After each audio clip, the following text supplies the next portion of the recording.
The following are properties, original work, creations, and ideas of Kelebogile Sehoa. The ElementRings brand includes, but is not limited to, the ElementRings Pty Ltd company, the ElementRings script, comic book or manga script, characters, movie script, ElementRings merchandise, and Negu brand. All rights claimed and reserved by Kelebogile Sehoa. Hello and welcome back to ElementRings. As usual, before continuing with the story, we are going to have a quick recap. Matlohonolo was livid with Zakes and Califang. She thought of Zakes as irresponsible for making Califang lie to Eliza, and Califang to be a smooth liar for his age. The family eventually went to collect Botlhale, and when he reunited with them, he told his parents that this was the best day of his life. If you haven't checked out the audios that came before this one, do yourself some justice and check them out first. Now let's continue with the story.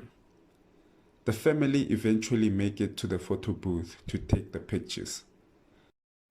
They took several photos, with each of them getting an individual photo. There was one with all the kids together, one where the parents were together, one with the parents with each child, and the final one was one where they were all together as a family. Zakes looked at the photo where they were all together and said, "I love this one the most. I'm going to put it on the car's dashboard." Matlohonolo blushed and looked over to the picture Zakes was talking about, and then looked at the rest of the photos and said, "These are really good. I love how crisp they look." The boys all said, "Can we see? Can we see?" Matlohonolo looked at them and said, "Wait, I'm still looking at my adorable boys." Otlalifile replied, "I'm handsome, not adorable.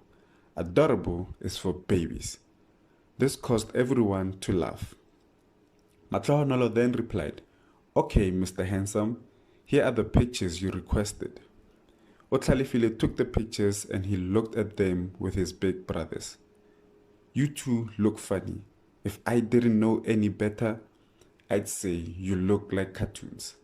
Botlhale teases. Califang replies, "No way, big bro. You're the one looking like a cartoon, not us, mimicking the anime you love so much." Otlalifile laughs and says, "Califang is right." Matlohonolo and Zakes hold each other, smile, and look on at their boys. It was a moment to cherish. A thought then came to Zakes. They all seem happy. Each of them even gave me a hug. This place makes them affectionate. We are definitely coming back. As the brothers were laughing, Botlhale took out his phone and placed a call to Tisetso. As it rang, he softly said, "Where could he be? Tisetso, come on, pick up already." Tisetso hears his phone ring, takes it out of his pocket, and when he looked at the screen, Botlhale's name popped up. He answered by saying, "What's up? Are you here already?" Botlhale answered, "You bet. We are heading to the food court." "Where you at?" Tisetso replied, "No problem. We'll meet there." The boys then hung up. Botlhale then points at the escalators and says, "The food court is right up those escalators. Let's hurry and get ourselves something to eat." Zakes replies, "That's a great idea, son. But first, let me go put these in the car. You guys go on ahead. I'll catch up with you in a few." Matlohonolo then says, "Okay, dear. Please hurry back." Zakes does what his wife asks and hurries to the car. Califan then shouts, "Parking section 3, Dad. Don't forget." Zakes turns around, waves his hand, and laughs at himself. "All right, let me take the trolley to the car.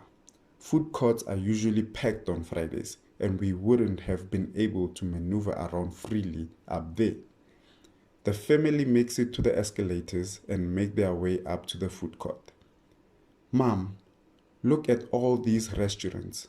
I can't afford to be confused again," Otlalifile says. Matlohonolo laughs as Otlalifile joins her as they remember the toy store. Botlhale and Califang look confused. Care to let us in on the joke? Botlhale asks. Tlalefang then says, don't bother asking, big bro. Matlohonolo stops laughing and says, I know what you mean, Utlalefile. There are quite a few restaurants to choose from. I can't think straight as well, my boy. Let's just wait here until your dad shows up. Botlhale listens to Tlalefang as he realizes that he wasn't going to get an answer from his mother or his youngest brother. He then began looking for Tisetso. That's all he cared about at this point. Where could Tisetso be? This food court is huge and packed. It'll be nighttime by the time I find him. Bummer. Botlhale was acting out of character and Tlalefang saw this. He grabbed him by the hand and asked, Bro, what's up? You okay? Botlhale was startled because he was caught up in his own thoughts. What? I was just looking for Tisetso, he said with a low tone. Immediately after Botlhale said what he said, Tlalefang pointed at the elevator and said, There's Tisetso and his family, and it looks like Dad is with them. Matlohonolo and the boys walked over to the others and the two families greeted each other again, and it was all smiles. Zakes looked at his family and said, Look at who I bumped into. Botlhale and Tisetso bumped fists to greet each other. The boys ran to Lethabo and hugged her once more. Finally, Sister Lethabo, the boys said. Hello boys, I told you we'd be here together, she said. Rakadi, how nice to finally run into you here, says Matlohonolo. You can say that again. Too bad we couldn't shop together, said Rakadi. Matlohonolo leaned over and whispered, We'll have to plan a girls' trip and come back here. This place is the ultimate shopping destination. Zakes goes to Botlhale and Tisetso and asks, So, are you boys ready to fill your stomachs? Botlhale closed his eyes and blushed and nodded his head. When he opened his eyes, Jonathan was standing next to them with his arms folded. Botlhale saw the ring on Jonathan's right pinky. Wow, another ring? And this one doesn't have an eye, but a triangle instead, Botlhale thought. And that's the end of the 19th release.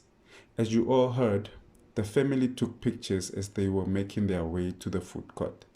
The entertainment area was a sight to behold for Botlhale.